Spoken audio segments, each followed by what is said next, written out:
Hello all, this is Ben Falk with KillerSites.com. Welcome to part 6 in our series on form validation with PHP and JavaScript.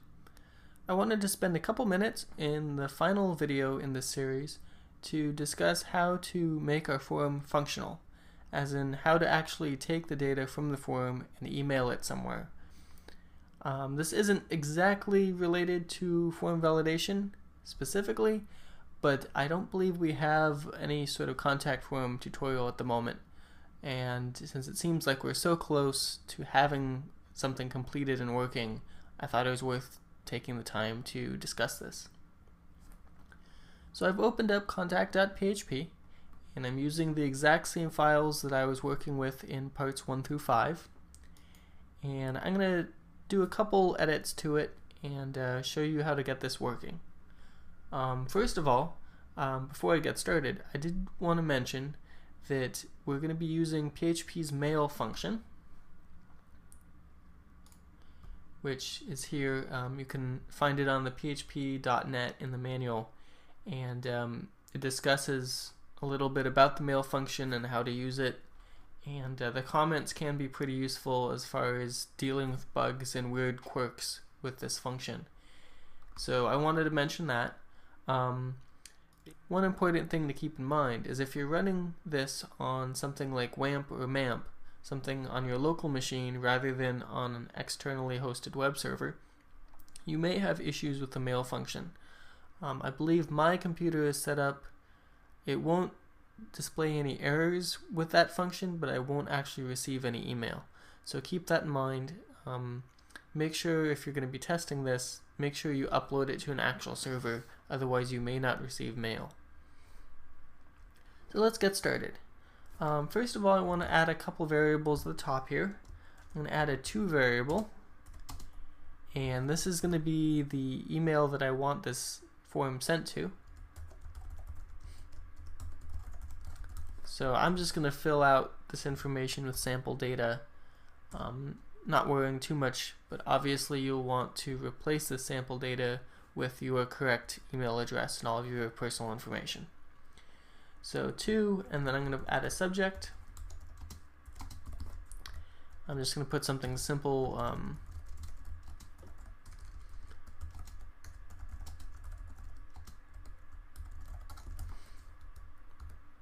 Okay, like so. And then I'm going to skip down to the bottom of the form, and I'm going to include a couple functions that will help protect our form against spam. And in my case, just to save myself a little bit of time, I'm simply going to paste this in here. So if you go down, I have two functions. I have a contains bad string function and a contains new lines function. And basically the bad string function, it has an array with several different elements. We don't want these specific pieces of text within our contact form. It could be a potential spam attempt, someone trying to hack our form and perhaps send email using our form out to other people other than the to email that we specify. So that's an array, and then we're returning true if it turns out that the string that we are passing in includes one of these bad strings, or false otherwise. And similarly with contains new lines, we're doing a check for new lines and returning true if it matches this regular expression, or false otherwise. And I should mention, while I think of it, these functions are borrowed from an article by Ian Gilfillian. I don't know how to pronounce that. I apologize. But on PHP or phpbuilder.com, you can see the full URL here. And he has a pretty useful article discussing preventing spam on contact forms, so you may want to check that out. So back to the code. We're going to be using these functions in a second. So I'm going to go up. We want, just before we check if the form is valid, I'm going to add in a couple other checks. So let's go ahead check for bad data. And this is where we're going to use those functions. So if contains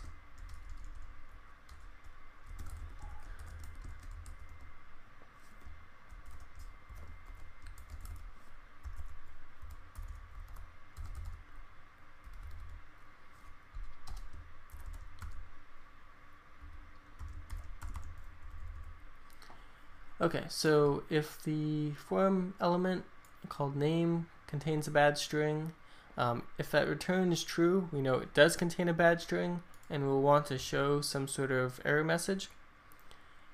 But what I'm going to go ahead and do, I'm going to copy and paste this.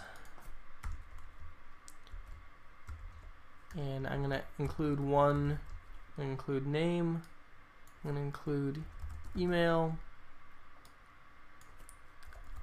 phone, fax,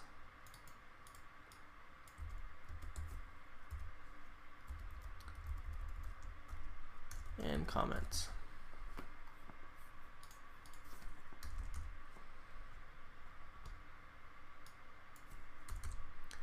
Okay, so if any of these variables contain a bad string, I'm just going to set valid form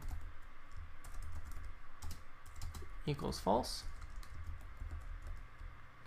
And I'm not going to specify any specific error message in this case, because the only way that this will turn out to be false is if for some reason someone's purposely trying to spam the form.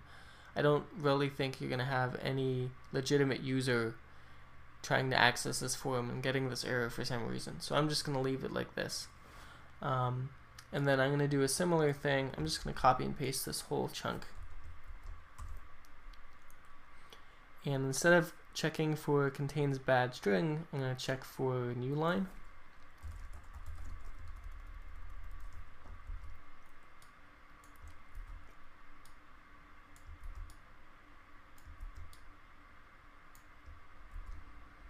Okay, and with one exception, I'm going to remove this comments line, form comments, because that does have a potential to include valid new line. So I'm going to go ahead and keep that. Okay, so that's good. And now, if this is a valid form, we actually need to go ahead and submit the email message. So let's go ahead and create the message.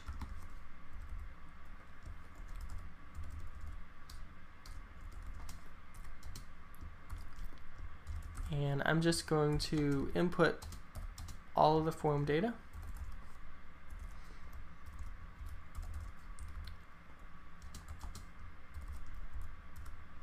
And this /n is a new line, so it'll skip to the next line. I guess I should mention we're doing a plain text email, but if you go to the PHP.NET manual, down at the bottom here, example number 4, it talks about sending HTML email, and I'm sure there are other tutorials you can find online that'll help with that as well. So anyway, back to the code.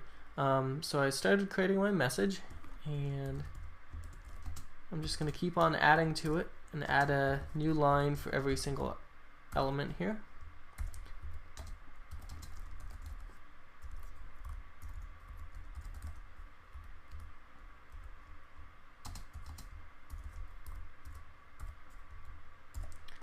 And to save a little bit of time, I'm just going to copy and paste this line.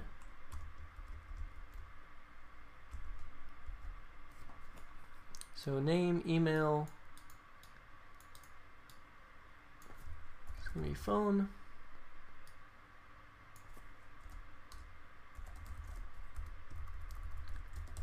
fax, and finally comments. I'm just going to call it message.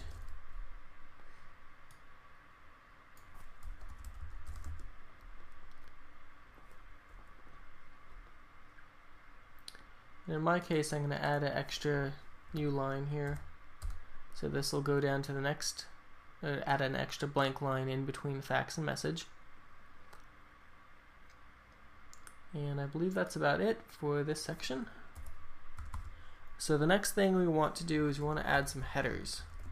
These are HTML email headers that indicate things like who the message from, who to reply to, etc. So I'm going to include my from.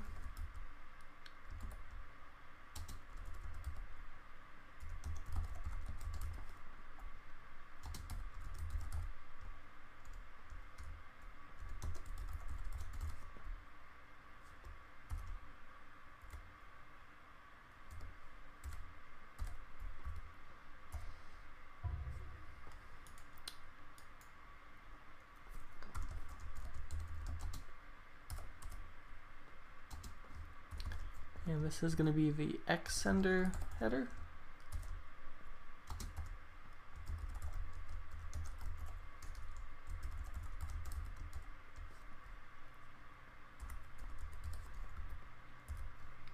And again, I'm just going to copy and paste this line a couple times.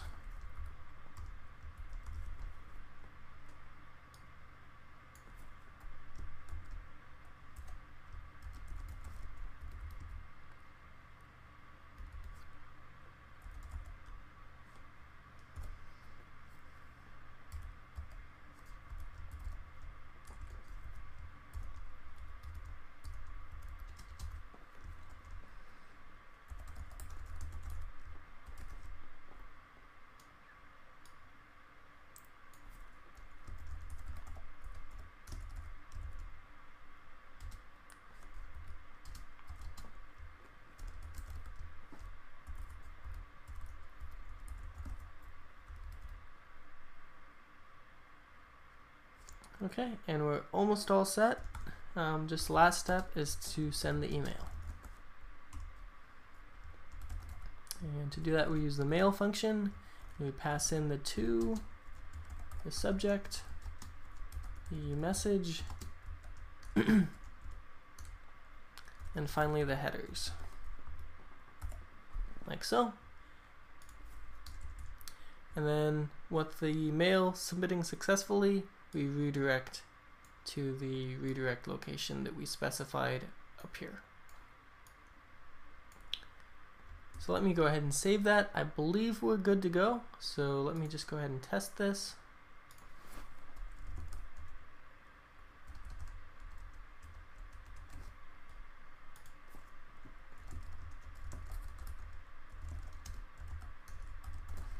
Let me just make sure we don't get any sort of errors.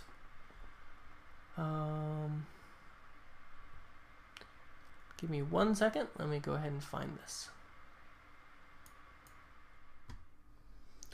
Okay, I noticed two things that were causing the issue. First of all, this line is incorrect. Apparently when I pasted it in from TextExpander, things got a little bit confused. So here's the correct version. So if you want to just double check, make sure that the regular expression is correct. I did wonder why the word Sunday was in there. It seemed a little bit confusing to me. So that's one thing, and then the final thing is if you go up here, you need to remove the $sign from PHP version, because that needs to be a function call. So anyway, I'm going to go ahead and save it. Let's preview.